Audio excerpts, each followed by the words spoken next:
ngerti to wingi pas bintang tamu ning Ponorogo, ndalane Ponorogo bapakmu bintang tamu ning Mbak Silvi Kumalasari. Piye polahe jare? Ibu ya gur mesem guyu jarake Mbak Silvi. Saya lek nek Mbak Elisa, ibaratnya Mbak Elisa rek tak lamarke lho. Tenan lho, aku ikhlas lho, Pak.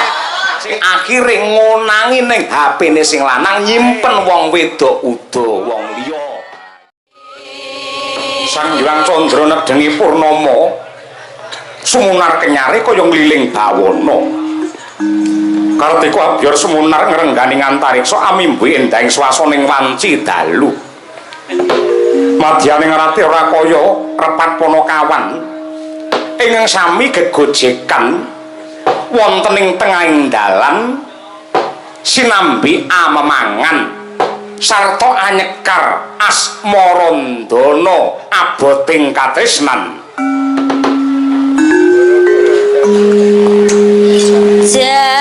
Jarwane Sulistyang warni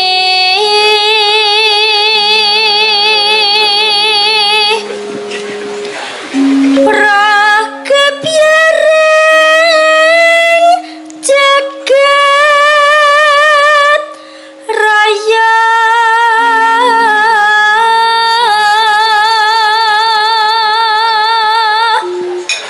Ayo momong lair wae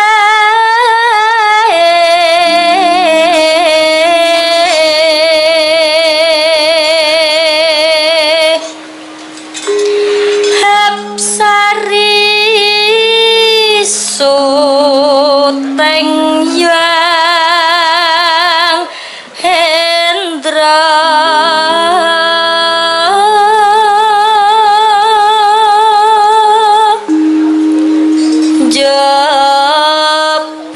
jebolan jero beda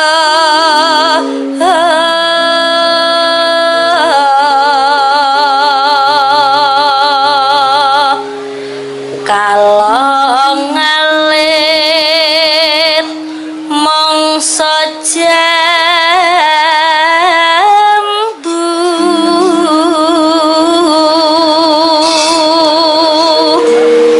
kok pedhot talining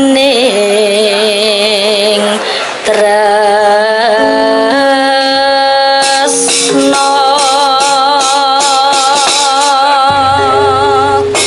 Monggo langgamipun jumeneng lon-lonan ya.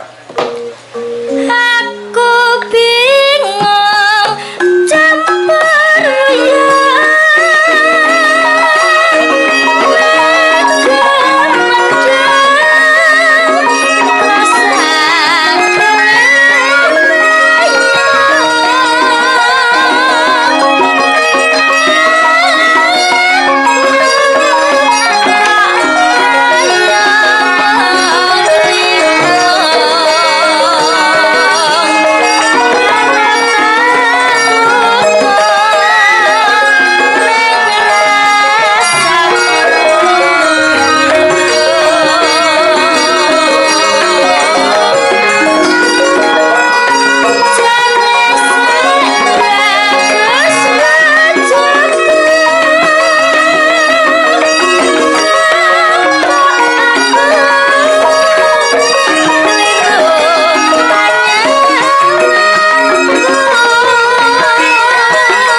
suwi-suwi kepenak ya, Tru. Ha iya.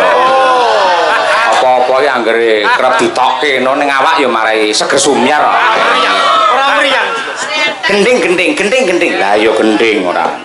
Biyen pisan pindho iki lak langgam aboting katresnan karyane Mbah Sukron Suwanda. Pisan pindho bir kita nembangke ngono ya urung krasa. Terus saya krasa, wah bengi iki jan iso merok, jan iso nganti tekan nggen dodo iki jan krasa kepenak temenanan. Ayo. Jan.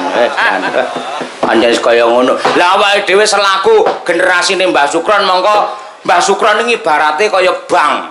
Bang piye? Tegese nang kono gendenge pirang-pirang sing urung jedul nang pepanggungane sing akeh. Ya, sing kondang pol-pole lak Sri Huning, terus Sesideman kaya ngono kuwi. Ya, terus Sambung Wanci Dalu. Iki jedul meneh ya kuwi Aboting Katresnan. Wis akeh banget. Goyang Blitaran ya apik. Masa? Kaya ngono kuwi. Ana meneh ya kuwi Sakitnya Tuh di Sini. Wah, kuwi ya saya jos. Pengen kru ora? Ora pengen doan. Yo pengen ora. Nong, ayo nong. Iki apik lek winong iki nggih. Ya karo ngorbitke eman-eman iki. Paribasan kaya wastra lungset ing sampiran yen jenenge tembang-tembang becik ora diaturake. Yo, ngono kuwi. Lah sing nembangke winong iki pas banget iki. Ayo mungkin ya apa. Yo nong jemeng sik sak bawane sisan dikompliti. Lah apa-apa iki merdika iki. Ya, ngono kuwi. Jan. Dedeke ya lencang-lencang temenanan. Wah jan. Mripate ya blalak-blalak, lambene ya ciut kaya ngono kuwi. Ha ya, bokonge kuwedhe. Ha ya. Lah ukurane wong wedok iki ayu apa ora lek aku bokong. Ha ya. Wis to ayu kaya widodari lek tepos. Alah. Ha ya. Wong iki selera dhewe-dhewe kok. Aku yen aku sing penting lengene kok, Le. Wong wedok anggere lengene kuwi terus kenceng lempeng kaya ngandhewa apa pinentang ngono kuwi lha aku maremku ora umum. Lah aku delok, Le. Anggere udele murup enek dopene, wow, jos kuwi ora. Aku ora, Le. Anggere saya anggere wong wedok anggere ngangge apa jenenge nggen kuping dikeki gondel ngono kae anting terus rentep ngene medun ngono kuwi lha temenanan. Ayo. Pikir aku malah reno-reno. Ayo ngono kuwi. Nong winong. Dalam, Pak. Iya nggih. Wis siap nembangake karyane Mbah Sukron. Ayo. Insyaallah siap, Pak. Ngene iki tak latih sak wanci-wanci ngono dadi bintang tamune Mbah Sukron siap ngono lho. Iya. Dadi pamane Mbah Sukron lagi limbuhan nuwun sewu Mbah, kula badhe nembang Sakitnya Tuh di Sini. Oh, Mbah Sukron langsung marem lek ngono kuwi. Ayo ngono kuwi. Nggih, siap. Benjing Pak menawi di kula nderekne malih. Iya, nggih ngono kuwi. Coba sak bawane niki malah bahasa Indonesia dadi kagem ingkang mbok menawi mboten pono basa Jawa niki Mbah Sukron nggih gawe karya niki sing bahasa Indonesia. Nah, tentang kesakitan seorang wanita sing nyatane wis gandeng katresnan utawa duwe bebojoan, duwe bebrayan sing akhire ngonangi ning HP-ne sing lanang nyimpen wong wedok uda wong liya. Nah, Niku jane itu terinspirasi dari siapa sih, Pak? Loh, itu bukan lho, kuwi wayang kuwi. Oh, wayang. Dadi ya bapake Kresna Baladewa kuwi jenenge Prabu Basudewa. Iya. Nalika sik enom nika. Iya. Nah, kuwi duwe bojo sing jenenge Amirah utawa Mairah. Nah, lah ndelalah terus dolanan HP, ndelalah sing lanang turu, sing wedok grayah-grayah nyekel HP-ne sing lanang. Wah, ndelok ning galeri. Wah, iki sapa tek mentur men kaya ngene.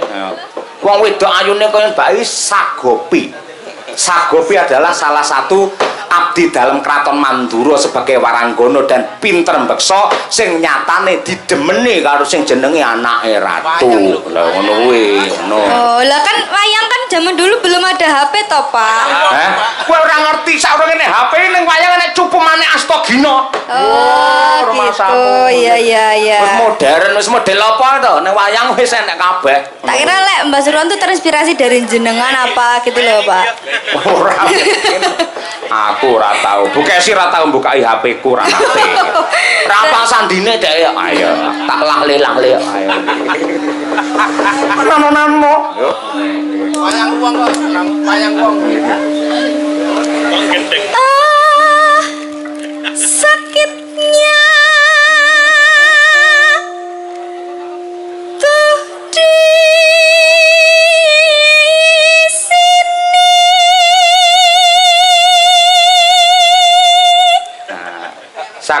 sakitnya. Sakitnya tuh di sini sing dicekel ndi nih? Sing sakit apamu? Sakit. Nah, sakit ngono kuwi dipaske tadi. Sakitnya tuh di sini ngono jenenge ora apa. Dadi Oh, yen ning iya. dodo ya ning dodo ngono kuwi. Diulangi, Pak. Diulangi mboten. Diulangi karo uwe sing rada menjiwai. Mergo gebrakane awal nggih kuwi sik. Ha iya.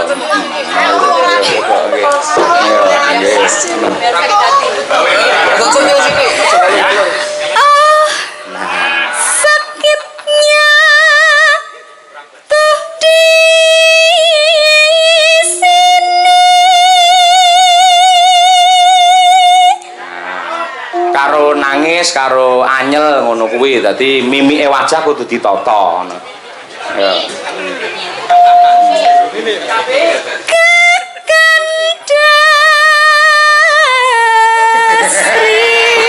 Oh, nangis kok kuwi nangis kok cek kok nangis kok. Lah nggih nangis, Lah ya Pak. bener.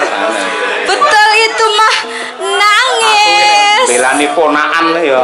Mergo ya sok-sok ki mikir mimik wajah karo nembang ki angel. Lah itu loh, Pak, bener. Wis mimik rasa aku tak mimik. Ayo. Sementing suarane dadi cengkoke sik. Lari lho, Pak. Iya. Saya udah nangis loh, Pak, ini. Kowe nangis. Udah nangis beneran ini. Oh, lah iya. Mergo ku ya sak brebetan nih enak pengalamanmu. Ya nek ngono kuwi, nggih. Ya ampun. Ya ampun. Kakanda Sri Basudewa.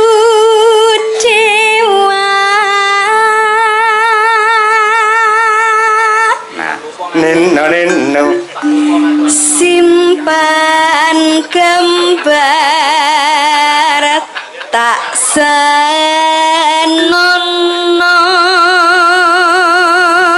Lho Kakanda Basudewa simpan gambar tak senono. Ngono kuwi. Itu gambar taman mirah. Lah jebule sing disimpen iki malah kancane Mirah dhewe ngono. Lho iki kancaku wae. Kan biasane mulek kata ngono ki. Ayo.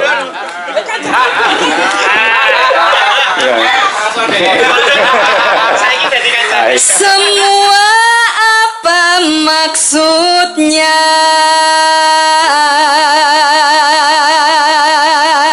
Semua apa maksudnya? Kok iso kaya ngono iso ruwet kanca kabeh iki sing iso jawab ya kowe dhewe kuwi ngono. Ngono. Kok iso lho? Iso. Terus Tak lama semua tahu. akhirnya jadi prahara. Ayo, yuk.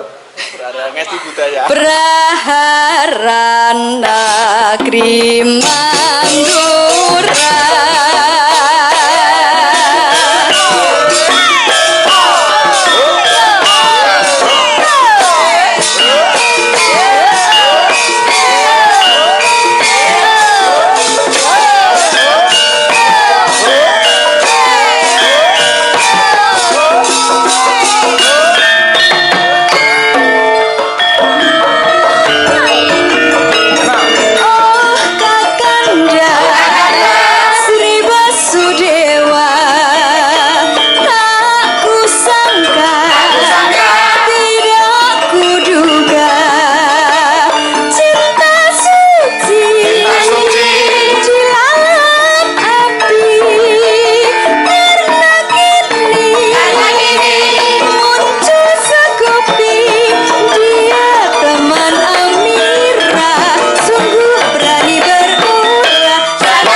Endi? Bose to. Yuk. Berani fagarkan diri, oh Kanda Sri Basudewa. Sudahkah seia seraga tapi lihatlah mami sakitnya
polahe Segopi lha kuwi goyang-goyang ngono kuwi. Mergo sing dikirim ora mung foto, bae nek videone barang. Barang nggo pecut. Lah ya ngono kuwi. Berani. Non, berani lah ngono kuwi. Ayo. Ya kan saya kan sebagai Amirah toh Pak. Masa kamu ganda dapurmu, ya Amirah, ya Sagopi. Ayo. Ngono kuwi. Mata ya. Iya, kose orang ngene gamelan iki gulan sik kowe iki ora. Ayo, yo. Iya, oke. Oke, yo. Berani menegarkan diri, oh Kanda, seribu dewa, sudahkah seia seragam papi? Herman Guru. Sakitnya tuh di sini. Ujuk kose. Sithik men sinden iki ngerti karo cerita wayang. Dadi iki cerita wayang ki mau. Kaya sing tak aturake mau, Prabu Kunti Boja, ratu saka Mandura ki duwe anak lanang ki 3. Sing barep Basudewa keselan Kunti, Dewi Kunti ki mboke Pandhawa, terus Arya Prabu karo sing jenenge Ugrasena. Lah, ketekan sinden sing biasane mbarang turut pasar. Ning duwe daya tarik ingkang ngedap-ngedapi sing akhire sinden kuwi mau diangkat dadi abdi dalem keraton karo Gusti Benawa. Ya ngono kuwi lah gampangane. Ayo ngono kuwi. Akhire mau lak ning desa jenenge iki Sinden Sagopi bareng dadi abdi dalem keraton. Akhire diganti jenenge Yasoda. Nah kaya ngono kuwi. Gembira, orangnya gembira. Nah, akhirnya sakjroning kenengan ben malam apa ke jenenge Selasa Kliwon kaya yang goro kasih yang si Yasoda mulih sing ngeterne mesti Basudewa. Nek Basudewa sing ngeterke adike loro Ugrasena karo Arya Prabu mesti kecewa kedisian kakak. Nah ngono kuwi. Jarku aku sing ngeterke mau kudune.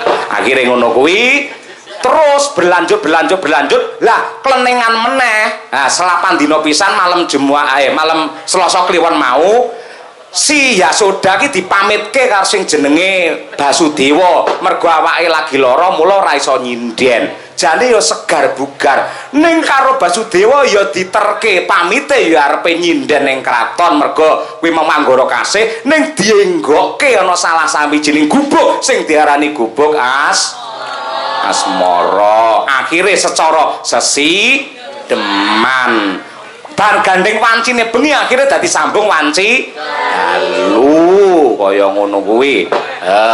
Akhire hubungane si Basudewa karo Yasoda kuwi ndelalah kok Yasoda ki mbobot. Meteng. Mongko kuwi rong ana ijab pernikahan tur anak ratu mung karo sinden mesti lingsem, mesti isin. Terus apa iki? Terus piye kuwi? Nah, kowe pengen penasaran to kowe. Lah akhire ngene iki. Si Basudewa ora kurang akal. Si Yasoda digawa, ya kuwi ana salah sawijining desa, dipethukke karo tunggal sak pegurane sing jenenge ya kuwi Sagopa. Sagopa. Kuwi tunggal sak pegurane Basudewa. Kakang Sagopa aku titip iki lho sing jenenge Sinden Mandura. Blokasuta iki lagi mbobot, iki mbobot anakku. Tak titipne marang kowe. Kenapa kok sing dititipi kok Sagopa ora wong lanang liya-liyane? Mergo yen nganti wong lanang liya Basudewa cemburu. Sing jenenge Sagopa kuwi ya blegere pancen lanang, ya gagah, ya pinter perang. Ning nuwun sewu enek kuciwane ya kuwi sosise layu. Dadi ora iso dikapak-kapakke. Mula si Basudewa ora jubriya, ora kuwatir, ora cemburu. Banjur karo Basudewa diwenehi wujute kademangan Widara Kandang dadi bumi perdikan utawa bumi merdika sing ora wajib pajek marang negara ngono kuwi. Lah sakjroning Sagopi dititipne ning Widara Kandang adike Basudewa sing jenenge Arya Prabu trutusan rono. Mongko kuwi bar wae si Sagopi nglairake anak kuwi ya ning wayang sing jenenge Udawa. bar lairan Udawa kuwi sing jenenge Arya Prabu Rono ya ndemeni karo Sagopi gandeng apa daya seorang waranggana disenengi karo anak ratu anane mung manut timbang nampa pidana akhire bercumbu tidak karuan duwe anak sing jenenge Laras Maya Larasati ngono kuwi Larasati nah kuwi lho Ugrasena sing ragil ya gah kalah numpak bit ireng ngono wer ngono kuwi nganti tekan Widara Kandang. Lah bar anak-anak Larasati delalah kok ya ngungkrum neh karo sing jenenge Sagopi antarane Ugrasena karo Sagopi duwe anak meneh sing jenenge Hadi Sucipto Manggala.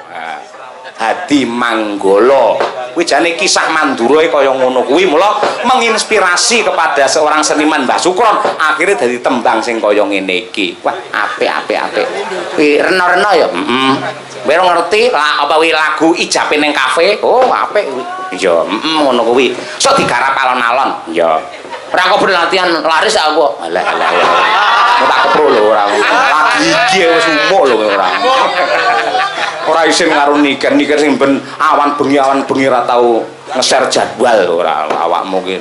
Lah iya to. Coba kaya apa? Sakniki kula nyuwun pelok 6. Nah, mangko anu napa genduk niki ya, Nduk. Aja turu sore kaki. Nah, lho bacute langgam karyane Mbah Mantep. Ngenteni apik lah awakmu. Ya. Kaya ning Kamendungan kae lho, kraton kae lho. Wah, aku ndelok ning YouTube wah. Niki bareng ora gelungan macak gur bergas ngono kok ya walah temenanan apik. Ayo ngene. Ayo jumeneng kan, ora apa-apa kan. Ayo.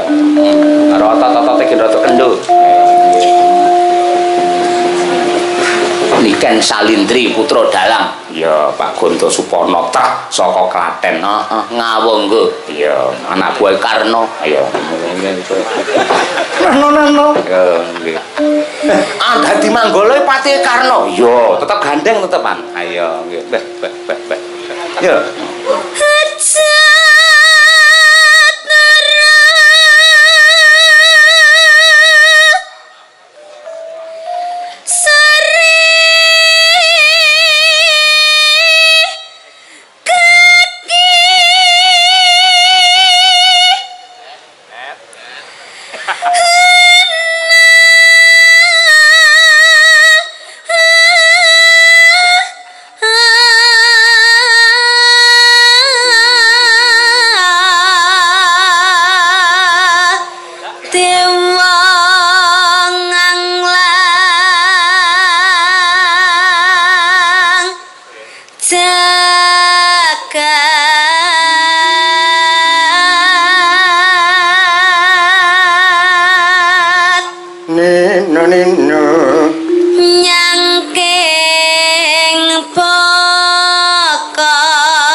Sing mirsani jam 2 parandene sik kathah lho. Lah nggih, Pak.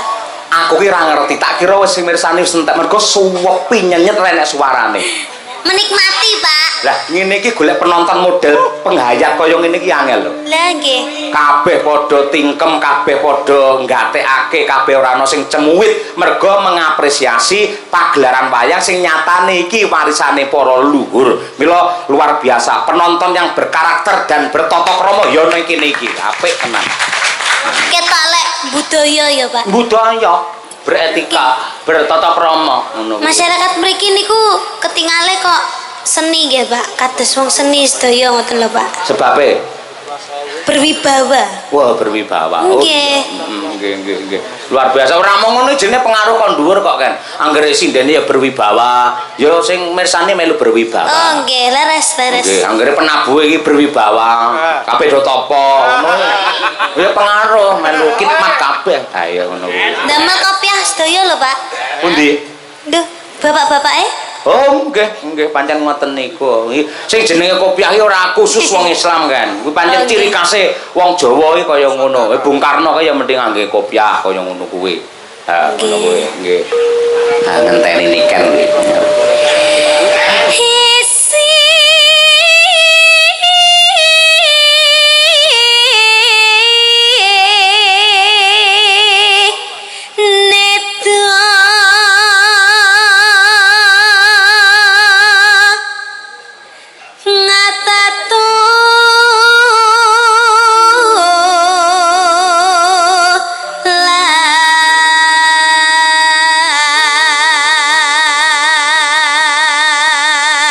Kirang marem mirsani wonten Desa Simbatan mriki benjang saged nyusul tanggal 15 Agustus wonten ing Manjung Barat Magetan nggih mriko. Monggo. Tapi mboten Pak keng mriki Manjung. Mboten. Oh nggih matur nuwun. Niku napa kalih kula, Pak? Heh? Mboten to? Lah awakmu selo mangkat to lek gelem 150. Ayo.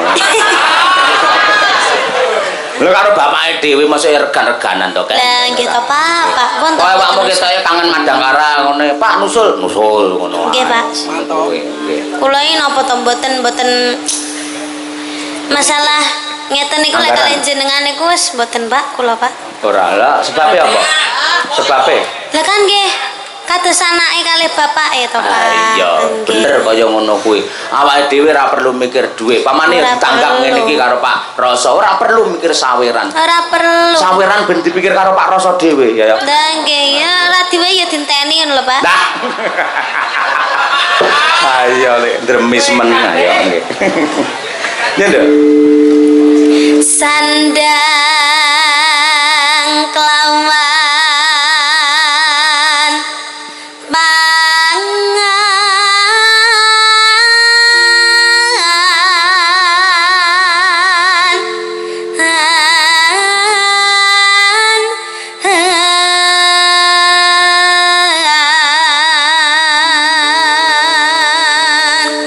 Saiki wis kelas 2 SMA, terus Nggih. kelas 3. Rencanane kuliah neng ndi, Bu? teng pundi nggih, Pak? Kula no bingung nggih, Pak. Kurang mikir ya. Nggih dereng paling psikolog paling, Pak. Psikolog. Psikolog lah sing arep urusi psikolog si sapa? Napa? Sing urusi psikolog si sapa? Psikolog. Oh, psikolog. Nggih, Karo psikolog. psikologis beda to? Nggih sami, Pak. Iya sami, oh iya. Mengke kan nek jenengan butuh teman curhat, mengke kan curhat teng kula pada solusi ngoten lho, Pak. Gua berarti padake aku stres lek gue berarti. Nggih mboten to, Pak. Psikolog, Pak. Kan psikolog itu kan menerima semua curhatan. Oh, iya. Iya, lek mama bapak stres, bapak bunek.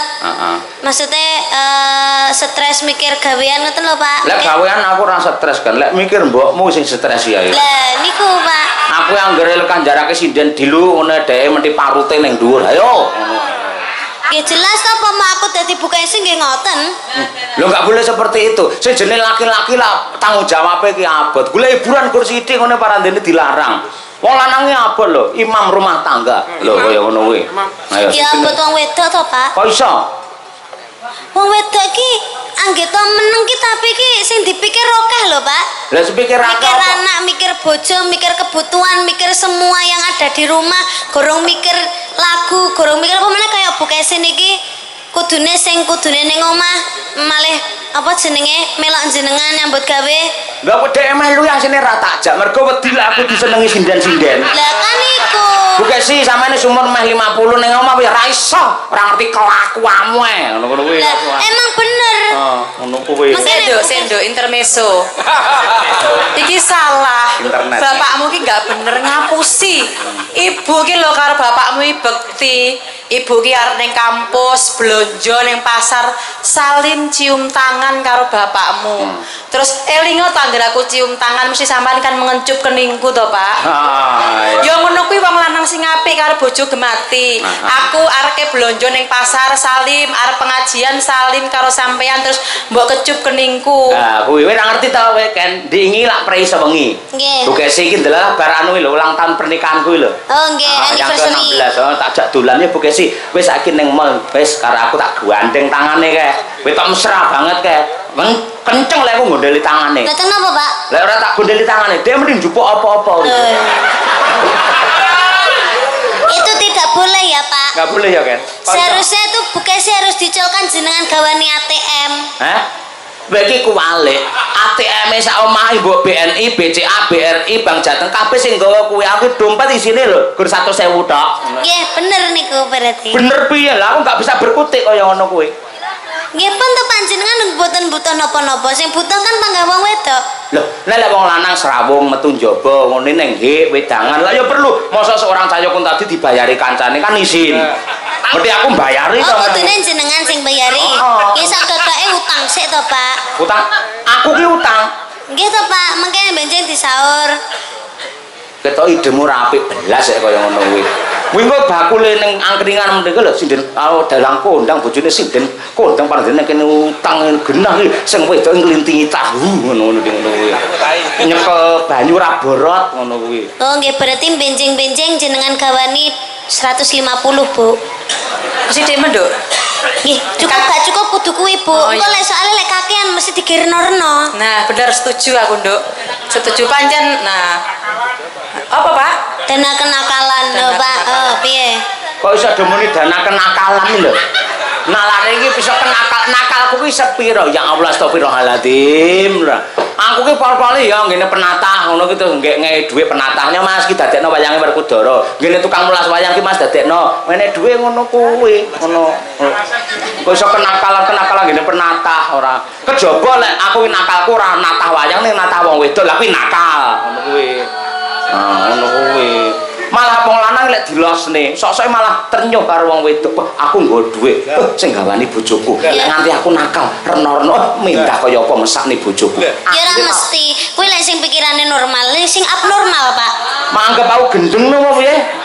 Nggih kan mboten jenengan. Di sekolah, Kan Pak, ya. jenengan kan nyanjangi niki kan nggih dimirengne sedaya para laki-laki to, Pak. Lek menurut jenengan normal. Lek aku dilosne karo bojoku berarti kan aku kudu menjaga perasaan seorang istri. Oh, Lek wong liya kan aku mumpung dilosne bojoku berarti aku tak ngene mau bojoku ora ngerti ngono to, Pak. Lho, dadi aku kan menjaga perasaan seorang istri Bu Kesi. Ya harus. Lho, lek diimbangi ra apa-apa lek genti Bu Kesi menjaga perasaanku. Lah emang Bu Kesi mboten menjaga perasaan jenengan. Lho, aku anggere nek sinden klirik ngono dhek kok langsung ayo matane ngono kuwi. Aku ngadep-depok no akhirnya semengi nyawangi iki lho aku semengi iki. Ora, Nduk. Aku kok ora percaya karo omongan bapakmu. Sampeyan ngerti to wingi pas bintang tamu ning Ponorogo, ndalane Ponorogo bapakmu bintang tamu ning Mbak Silvi Kumalasari. Piye polahe jare? Ibu ya gur mesem guyu jarake Mbak Silvi. Saya lek nek Mbak Elisa, ibaratnya Mbak Elisa rek tak lamarke lho. Tenan lho, aku ikhlas lho, Pak.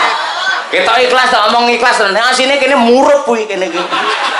Kalungan kulkas kuwi dhek. Kurang percaya apa to sampean karo aku. Api-apike wong wedoke delok Raden Janaka. Wah, Bojone pira? Sakopi. Dewi Wara Sembadra. Kuwi digarwa duwe bojo apa jenenge? Janaka kuwi duwe bojo akeh. Sembadra ki gur mesem guyu, malah ngrabekne bojone kuwi mau. Sri Kandi dilamarke, Larasati dilamarke kanggo Raden Janaka. Ibumu ki ya jiwane kaya Dewi Wara Sembadra, Nduk. Dadi jenengan lila lek Wis bapak iki. ikhlas aku malah penak nek sing ngewangi aku kekeselen, Nduk. Lah aku ora gelem mesti ora ikhlas kok, Nduk. Wong sing ditawane Bu Kesi jenis kema lho, banci-banci ngono kuwi lho.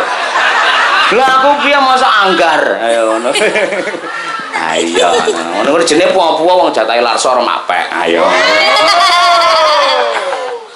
Tekan ndi kan iki mau kan? Ayo kan. Yo iku. Ya iku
Ya Bacutna langgam ngenteni karya besar Swargi Pak D Mantep Sudarsono. Tanpa benten kalian Mbah Sarni, Pak D Mantep mugi-mugi ya pinaringan mulya wonten ing kasuwargan.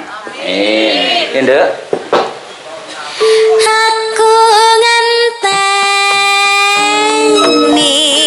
takamu kaya ngenteni madeni maya janji mata resah semimpan jeraning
Lestari saged Mbah Wir.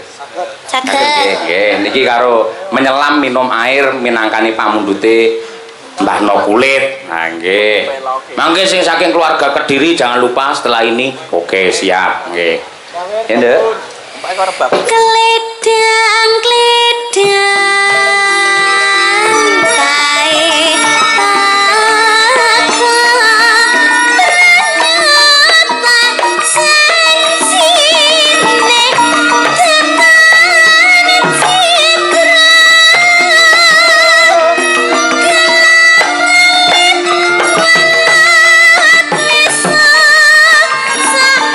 Lestari yuk rukun berkah barokah ageng keluarga ibu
jogete ya jas kaya ngono delalah pengendangnya ya pengendang Jaiponge Mas Sudah Putut. setel, Pak.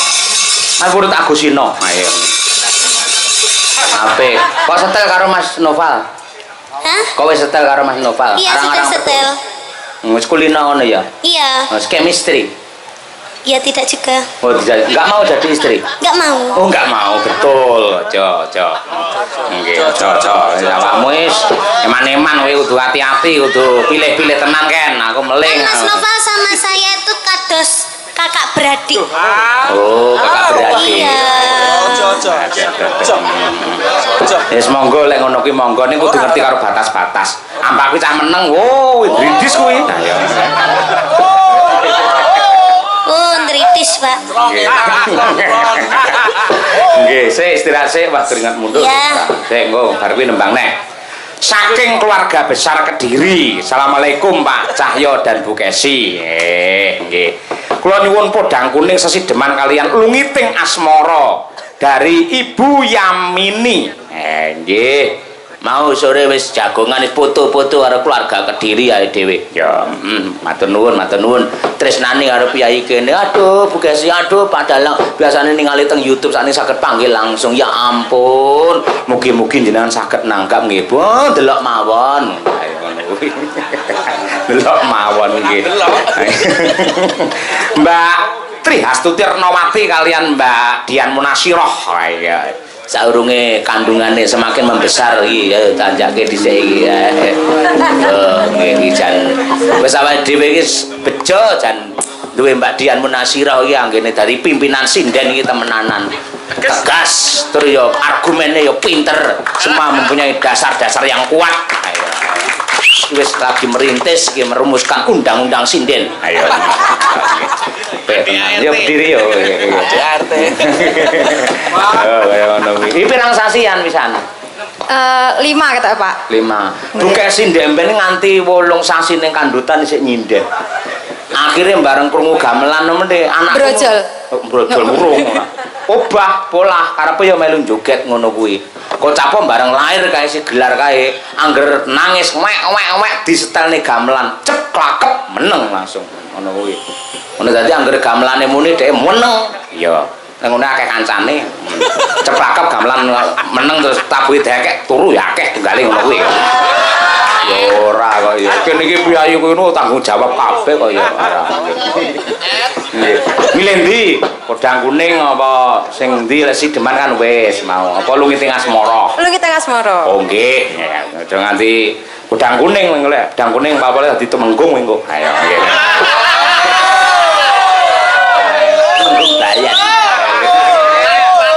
Patih. Nggih, lungiting asmara. Coba kaya apa? Ya diaturake mangga. Yuk, dados ya, yuk.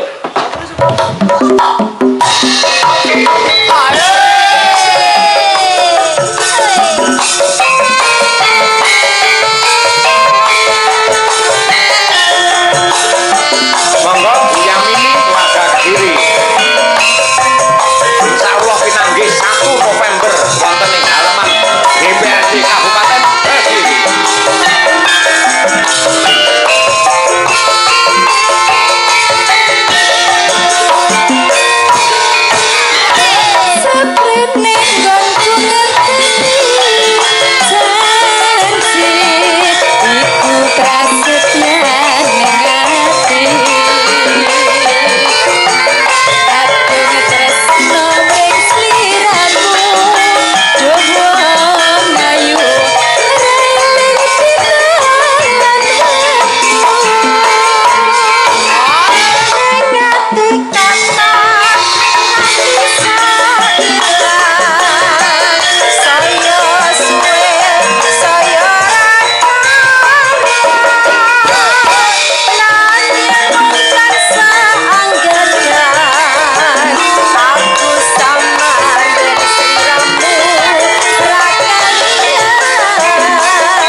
Tutik iki bareng prai rong bengi parantine malah irunge dimbangirke meneh. Ya. Itu warik. Dioperasi. Ora ketata pamben. Turu tu ibu. Ayo. Ayo aku tatap amben irungku. Karma kuwi. Sakit banget. Ning aja ngene Mbak Tutik ambek piyayine iki kaya ngono ya. Nek putra-putrane dadi kabeh lho kuwi. Ya, apik-apik sekolah jos kabeh. Ya pinter-pinter. Apa kuwi jenenge juara-juara. Kumlot. Ayo. Ayo monggo sing mbok ya Ya monggo ya. yayan kaya ngono. Ayo. Nganake do dadi kok iso ngono ya? Ha iya kuwi mbok menawa prihatine bapak oleh, bapake prihatin lho. Ayo ngono terima kasih nggih. Ugi matur nuwun dumateng Mas Adit.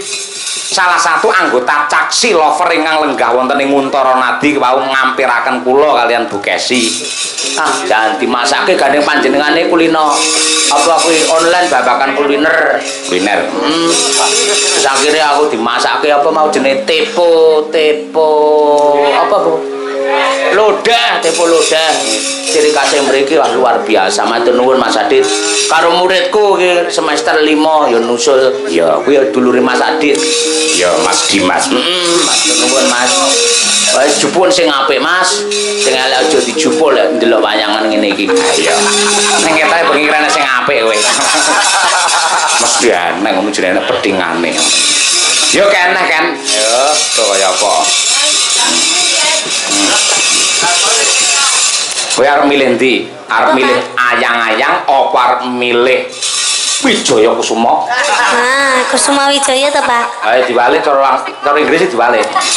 Jane ada sing luwih baru lagi lho, Pak. Apa neh ya ampun, kowe sik lagi aku apal kok wis ganti neh lho ngono. Kawitaning Sinawang. Hah? Kawitaning Sinawang. Oh alah kuwi to sing lagi in saiki iki to. Iya. Kawitane gitu.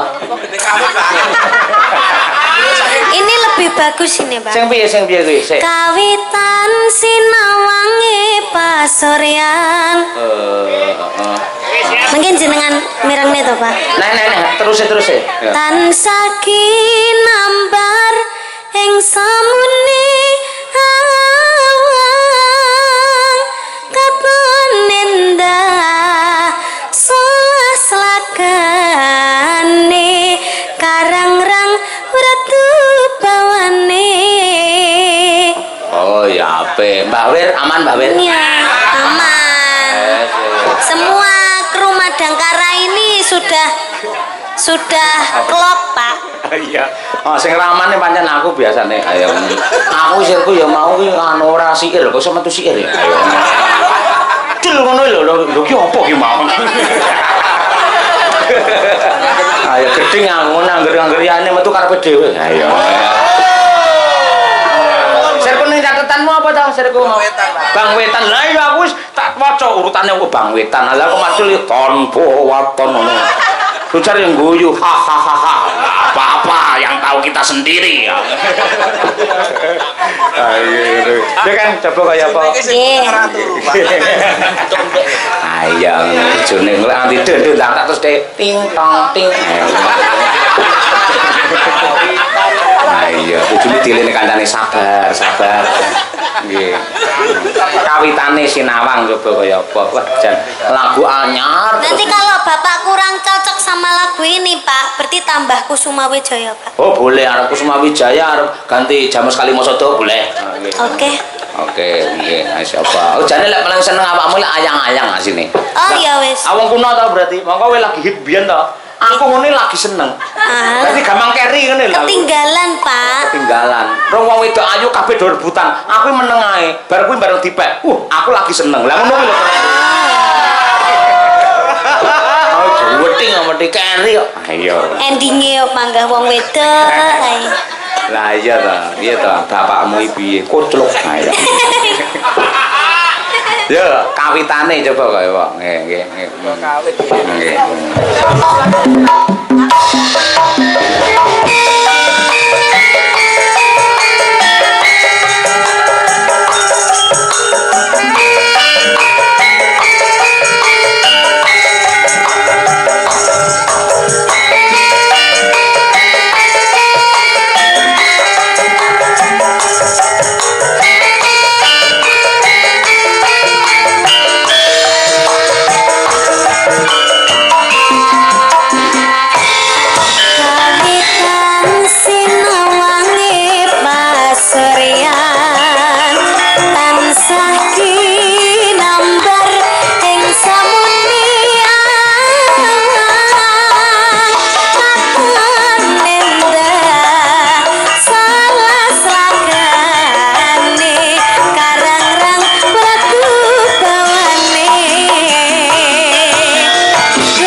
tiyake go ngelu ki mau. Iya. Ah elah tenan ya kawit berarti iki. Ayo. Jenengan mungkin belum apa terbiasa mendengarkan lagu ini, Pak. Aku iki kudu ping 10. Ngono kuwi. Bar kuwi lagi iso meresapi ngono kuwi. Ngono kuwi nyawang wong ya ngono kuwi. Lah ping 10 ngono ya ora ngerti ki ayu apa ora ngerti kan ngono kuwi. Ngono kuwi. Lirikmu nyapa kowe. Ngono. Ngono kuwi pancen pakmu wis ciri khas ngono. Kene nggih hiburan asine ngene. Ya meneng kene tak aku omong ngene iki asine. Ning omah karo mbokmu basa awak. Iya, sendika dawuh ngono kuwi. Nggih, ngono kuwi ngantian. Upamane kowe terus lulus SMA no kuliah ning ISI Surakarta. Kowe lek nari lek wis pinter, ya ta? Kowe terus apa ki nembang wis pinter. Alah ngono kok. Kowe kuliah ning ISI Surakarta jurusan pedalangan. Sing mulang bapak. Wah, tenan. Ayo Ken ke kantin aja kuwatir, tak bayarono. Ayo ngono kuwi. Huak napa mboten, Pak? Hah? Huak napa mboten? Kuat apane? Huak. Huak apa ya? Ngapusi napa mboten? Kok iso ngapusi? Wah, aku dosen pedalangan lho. Loh, mengke lek delalah sing ngajar mboten jenengan. Piye carane aku ngomong kaprodi engko? Kayak ini kan urusannya karo aku ngono kuwi. Akhirnya ruang dhewe tingkat AC ngono kuwi. Kamar mandi dalam mandine di luar nih kok. Ngono kuwi. Tenan kuwi dadi tambah pengalaman. Wah, niki salindri semakin hebat, semakin melejit karena bisa mendalang. Lah, engko lek belajar mendalang tenan perkara suluk suaramu wis apik. Lek sabetan kulino ndelokne YouTube akhire iso. Sing angel ngeprak. Mengo jeneng ngeprake karo sila. Lah kowe kudu tak ajari tak silane dhisik kuwi kudu. Belajar sila. Nggih, karek sila to, Pak. Angel lho ngono kuwi. Ora kulino iso geblak. Mila to, Pak. Wah, nganggo masamu itu nang pedalangan ora kulino. Lha sila ngene iki lho, munggah ngene iki lho. Oh. Ngono kuwi. Dijan jenengan nganu, Pak. Ngeprak. Nggih, ngeprak. Oh, aku gaweanku. Kaya ngono kuwi. Oh. Lha ngene anggere mates iki lak arahe lak rono to. Nggih. Mesti ana semak tus. Napa niku? Prepet. Terus. Ngono kuwi tus ngono kuwi. Ajar ndalang kudu iso dikompliti mergo awakmu cah cerdas. Napa sakniki Pak jenengan lan belajari ndalang, Pak? Lah pripun akar ndalang?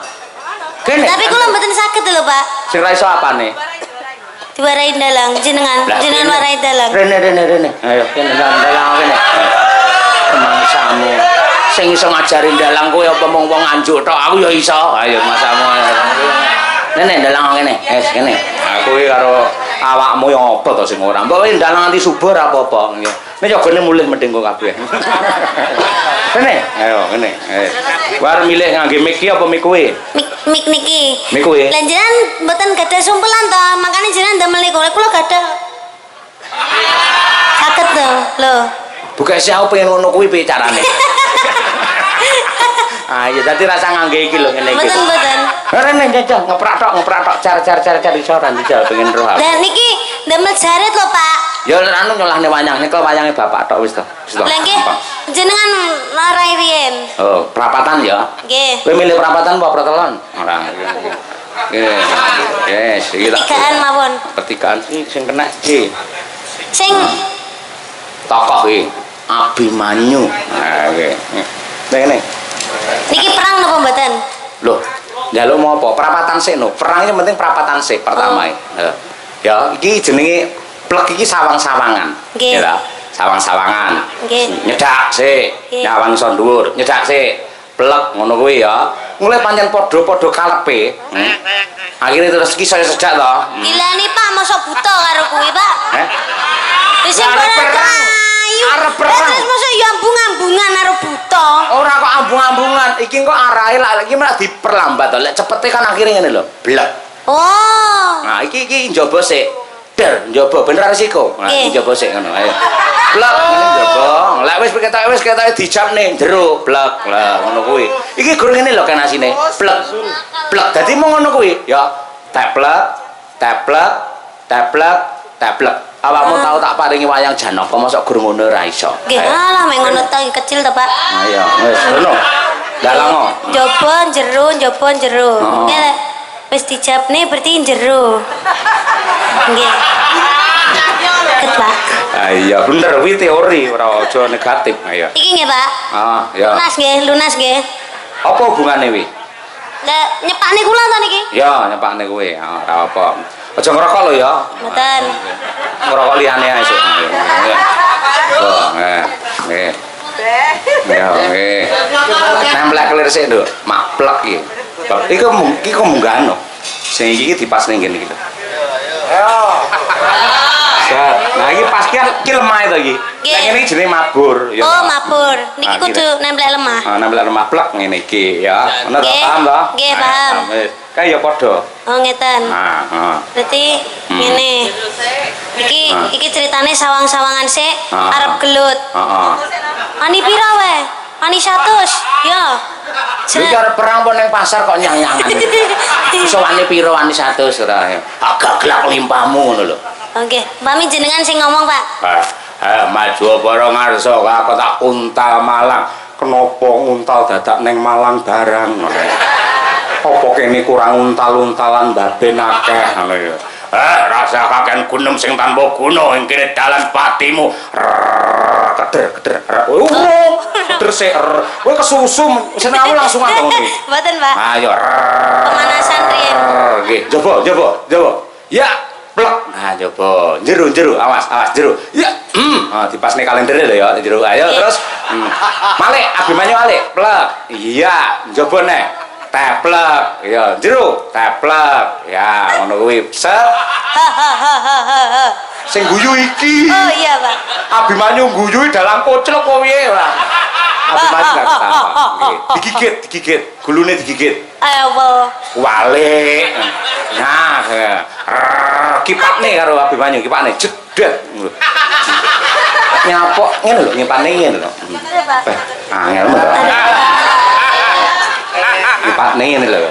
Cekel bapak ini kok sik. Halo. Mau wis to, plak to. Ki kan dijapak gulune. Nggih. To. Abang to akhire dijapak gulune. Nggih. Iya. Jawab buta lho. Lah lek ngipakne ngene. Der ambruk, Dek. Plek jeder ambruk. Wis kuwi. Entuk kuwi lho temenanan sampean sok tanggapan ning ndi-ndi wah penitine aku. Ayo. Plek pas gulu dandang sik. Der ambruk to. Ambruk. Lek sing iki ambruk, iki tenang ae ngrokok-ngrokok sik ya. Oh, ngoten. Santai. Oh iya. Tangi. Bisa tangi ta? Nggih, saged. Tangekno, wis to? Sampun. Wis ya. Terus saiki kaya mau ning separo. Des njaba jero, dek Abimanyu Malik. Set. Nang kene iki arep nubruk jero. Teplek to. Iki dicekel ndase. Nggih. Tahu niku ndas to? Nggih, nate. Dicekel ndase. Ndase pitik. Jeder pindho to. Nggih. Bar kuwi koprol iki. Wer ngono sing koprol iki. Niki. Contone ngene, contone. Nah, iki to. Nggih. Gedhukne to, jeder, Jeder. plek koprol. Biar ngono kuwi. Piye Bapak le ngoprolne piye? Nggih, sae. Sae iki lek ngoprolne mbokmu saya prigel neh aku wae. Ngobrol ngeten, Pak. Ngeten riyen apa ngeten? Belajar ngono sik ra apa-apa. Ngeten. Wut. Andas sih. Ra apa-apa remun wayange Bapak ra apa-apa wis. Api, Pak. Api to? Bar iki lek saged kula. Oh iya, pisan kas. Male, Pak, male, Pak. Oh. Sing adoh tekan dalan kono lho kan ya. Mboten napa-napa? Ora apa-apa. Nggih, Pak. Niki piye, Pak? Ana kok to, iya. Nggih. Pun. Bismillahirrahmanirrahim. Oh, iya. Mancep iki. Tepuk tangan ya, mancep iki. Wah, elok. Mat banget iki mancep iki. Langsung, Mbak. Wah, elok tenan iki. Sampun, Pak. Aduh. Oh, Jan. Masalah. Kuwi ora kuwi ngali oleh niki ning ngadeg ora ning ngadeg. Lah ya ngene malah dadi kenangan ngene iki. Iya. Tatap langsung.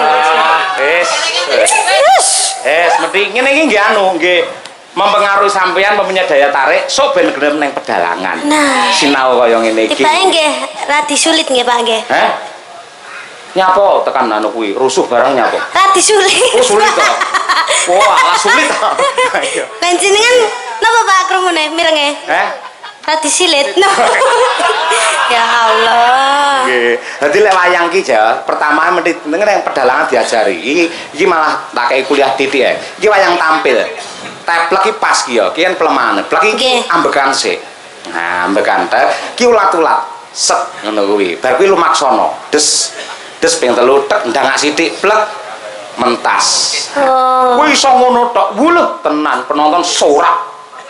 Padahal ngoten mawon. Heeh ngono kuwi tok. Tapi jenengan mboten sing nyuraki wae. Hah? Sak menten Lah aku sule. kan wis dalang biasa, sampean kan luar biasa. Oh, Iya, nggih ngono kuwi. siap Loh, siap. lek sing jenenge bapake ora perlu sorak, nek bapake mung ngene tok ya pamane ya. Mung sabetan ngene tok pamane. Ndi mau?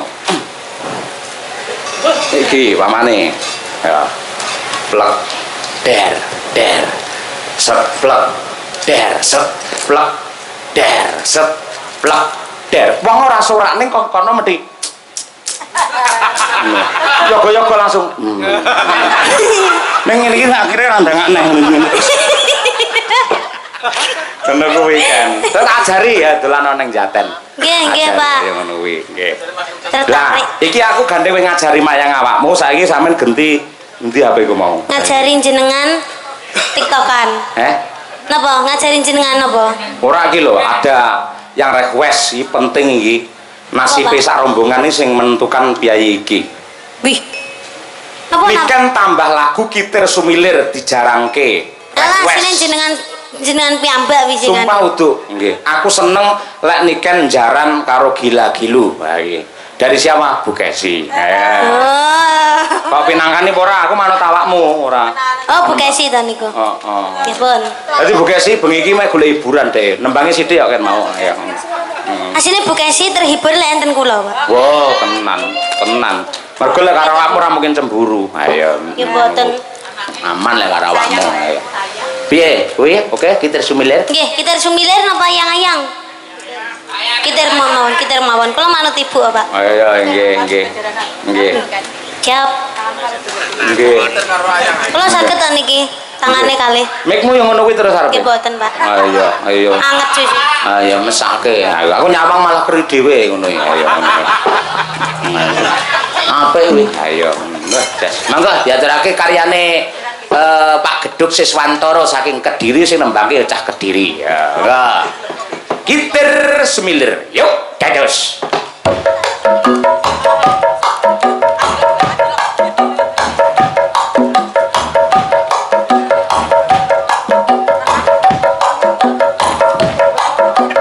Yo.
bintang tamu lek apa wis hit ngono Pak, saya sudah 5 kali loh Pak.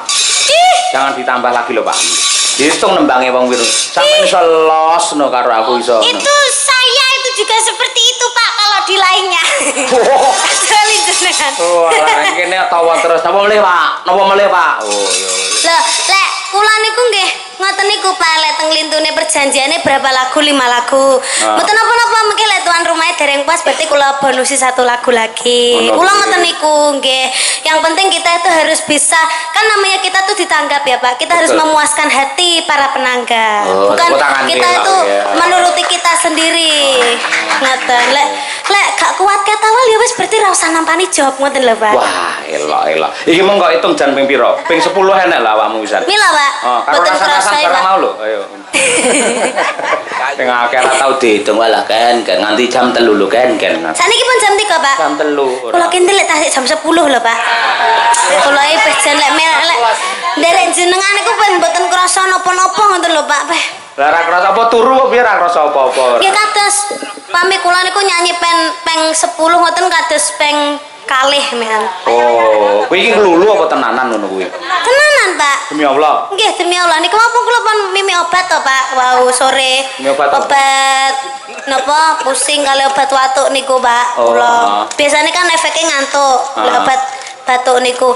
Tapi nggih mboten nih Pak. Ra ngantuk ya? Mboten nih Pak. Belas niku. Luar biasa. Padha karo ki mbak-mbakmu iki lho. Ora tau do ngantuk. Langsung ler ngene wae. Lah ya makasih Ken, makasih. Nggih, Sing tanggapan nang dine engko? Mengke, Nah. mengke teng Pati. Pati. Nggih, Isu teng awan Pati. iki engko. Nggih, mengke siang berangkat. Waduh, iya. Iki wangsul Ya, riyen. ya, wis.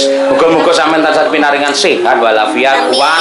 Sampean iki ganjarane akeh mergo menghibur masyarakat ribuan sing ngefan karo jenengan. Nggih, amin. Makasih ya wis mendukung Madangkara karo wayangane Bapak. Nggih, Pak. Matur nuwun karo Pak Suroso barang. Nggih, Pak Suroso, matur sembah nuwun. Lek mboten karena panjenengan kula nggih mboten kepanggih kalian jenengan. Kula mboten saged dugi teng mriki. Kula mboten saged kepanggih kalian Bapak kalian Ibu lan kru Madangkara. Matur sembah nuwun Bapak Suroso. Mugi-mugi tansah pinaringan panjang yuswanipun. Muga-muga sok nanggap neh. Amin, nggih. Tahun depan Pak nanggap maling nggih Pak. Dalange kudu Pak Cahyo, lek bintang tamune sembarang Pak. Kula nggih mboten napa-napa, lintune kula nggih mboten napa-napa ning kebacut lek mboten kula nggih Pak nggih. Terus mbah nuwun. Kebacut ya apik. Ya kan ya janis. Bocah ayo. Pinter leng gunggung karo wong tuwa. Ayo. Makasih tanpa upama ya. Iki Dewa Amral iki munggah kayangan iki nusul karo para Pandhawa. Ayo to.